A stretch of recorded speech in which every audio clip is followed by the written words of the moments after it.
मेरी माताओं बहनों, ये आपका मंगलसूत्र भी बचने नहीं देंगे।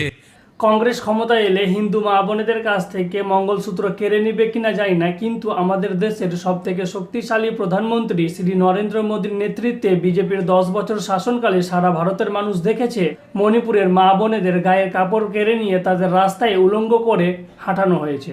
ये तो धोती खोल रहा है।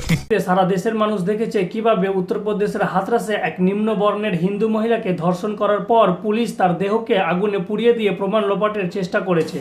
সারা দেশের মানুষ দেখেছে উত্তরপ্রদেশের উন্নাওয়ে বিজেপির এমএলএ দ্বারা এক মহিলাকে ধর্ষণ করার পর তার পিতাকে হত্যা করতে।